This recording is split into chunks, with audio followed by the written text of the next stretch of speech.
પાણી ભરાયા. કરોડો રૂપિયાના ખર્ચે બન્યું છે નવું બસ સ્ટેશન, પણ પાણીના નિકાલની યોગ્ય વ્યવસ્થા ન હોવાથી દર ચોમાસામાં વરસાદ વરસતા જ પાણી ભરાઈ જાય છે.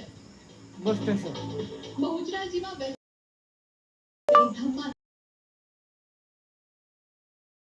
ઠેક ઠેકાણે ઘૂંટણસમાં પાણી ભરાયા.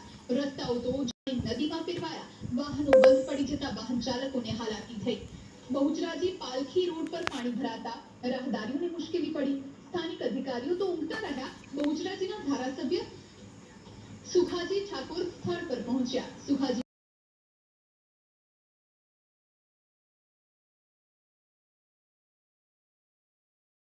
સહિતના ગામોમાં પણ વરસાદ વરસ્યો. ઊંઝા શહેરમાં પણ વરસ્યો ધોધમાર વરસાદ. વરસાદને લઈ ઊંઝાના નીચાણવાળા વિસ્તારમાં પાણી ભરાયા.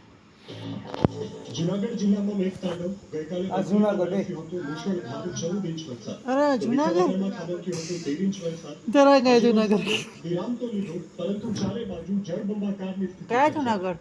આકાશી દ્રશ્યો છે ગેર પંથકના પીપળાણા જૂનાગઢ, જ્યાં માર્ગોથી લઈ અને ખેતરો ફેરવાયા પેટમાં.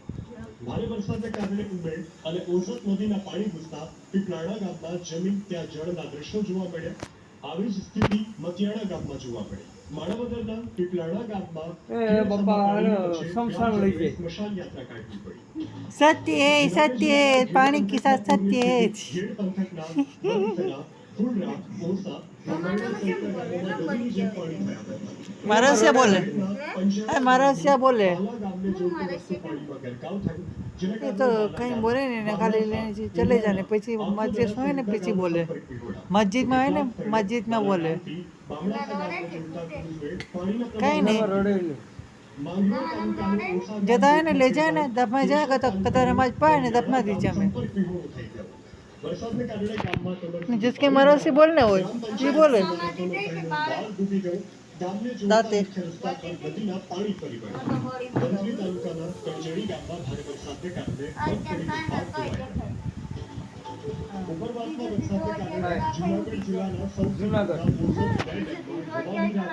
ડેમના 3 દરવાજા 2 ફૂટ સુધી ખુલવામાં આવ્યા. जमीन के अंदर गादा खोदने दफना है, पीछे इसके ऊपर पीछे बिछा दे पीछे.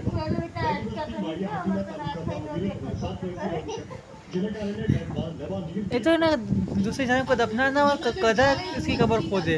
ये जगह मिले तो है, जगह मिले नहीं तो दफन को कब्र को उचकानी पड़े हमारे मजबूरन.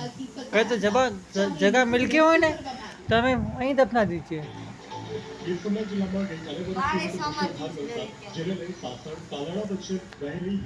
क्या હિરણ નદીમાં પાણી આવી છે. આ સરસ્વતી